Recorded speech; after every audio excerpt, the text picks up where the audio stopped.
আসসালামু আলাইকুম। আমি আজকে আপনাদের সঙ্গে মজাদার একটি হাঁসের মাংস রেসিপি শেয়ার করব।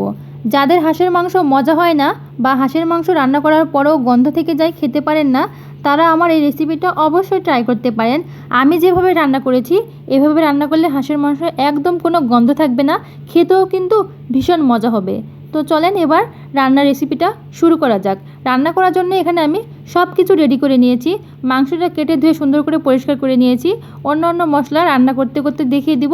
চলেন এবার রান্নাটা শুরু করি। এখানে আমি একটা প্যান বসিয়ে দিয়েছি। প্যানে এখানে পরিমাণ মতো সয়াবিনের তেল দিয়ে দিলাম। দিয়ে এবার আমি এখানে সামান্য পরিমাণের পেঁয়াজ কুচি দিয়ে দিব। পেঁয়াজ কুচিটা দিয়ে সুন্দর করে নাড়াচাড়া করে ব্রাউন কালার করে ভেজে নিব। পেঁয়াজ কুচিটা ভালো করে ভেজে নিতে হবে। সবাইকে ওয়েলকাম আমার YouTube channel cook with Naha চ্যানেলে। সবাই সম্পূর্ণটা ভিডিওটা দেখবেন। এবার আমি এখানে এক এক করে মশলা দিয়ে দিলাম। সাদা এলাচ, কালো এলাচ, দারচিনি এবং তেজপাতা দিলাম 2টা। সব কিছু তেলের সঙ্গে সুন্দর করে ভেজে নিয়ে নেব। পেঁয়াজটা ভাজা হয়ে গেলে এখানে আমি এক এক করে অন্যান্য মশলাগুলো অ্যাড করে দেবো। এবার আমি এখানে বাটা মশলা দিয়ে দিলাম।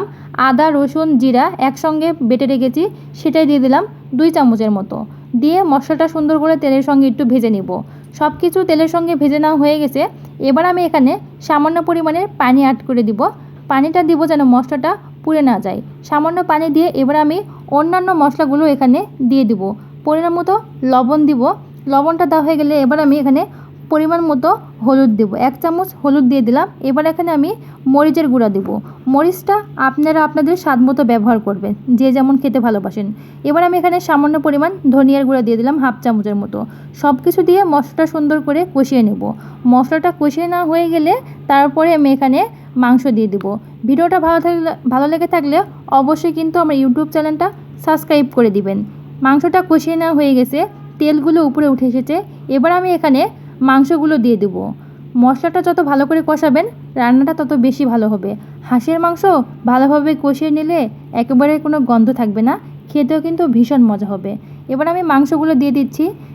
মাংসগুলো দিয়ে সুন্দর করে নাড়াচাড়া করে মশলার সঙ্গে মিশিয়ে নিতে হবে। সবাই সম্পূর্ণ ভিডিওটা দেখবেন, এভাবে রান্না করার চেষ্টা করবেন। দেখবেন হাঁসের মাংস কোনো গন্ধই থাকবে না, খেতেও কিন্তু ভীষণ মজা হবে। সিম্পলভাবেই অসাধারণ একটা রান্না রেসিপি আপনি তৈরি করতে পারবেন। দেখতেই পাচ্ছেন সব কিছু সুন্দর করে মিশিয়ে নিয়েছি। এবার এখানে আমি সামান্য পরিমাণ পানি দিয়ে দেব। মাংসটা সুন্দর করে ভালোভাবে কষিয়ে নেব। মাংস রান্না যত ভালো করে কষিয়ে নেবেন রান্নার স্বাদটা তত বেশি ভালো হবে। ঢাকনাটা ঢেকে দিচ্ছি, কিছুক্ষণ মাংসটা কষিয়ে নেব। এই তো দেখতে পাচ্ছেন মাংসটা কষানো হচ্ছে। মাংসটা কষাবো, এর ফাঁকে আরও 2-1 বার নাড়াচাড়া করে দিতে হবে যেন নিচে একদম লেগে না যায়। আমি হালকা করে নাড়াচাড়া দিয়ে ঢাকনা দিয়ে আবারও ঢেকে কিছুক্ষণ রান্না করে নিব। এখনও কষানো শেষ হয়নি, মাংসটা একদম ভালোভাবে কষিয়ে নিতে হবে। ঢাকনাতে ঢেকে দিলাম আমি আবারও, দিয়ে আরও কিছুক্ষণ 5 মিনিটের মতো কষিয়ে নেব। দেখতেই পাচ্ছেন মাংসটা কষিয়ে নিয়েছি, তেলগুলো সব একদম উপরে উঠে এসেছে, পানিটা শুকিয়ে গেছে।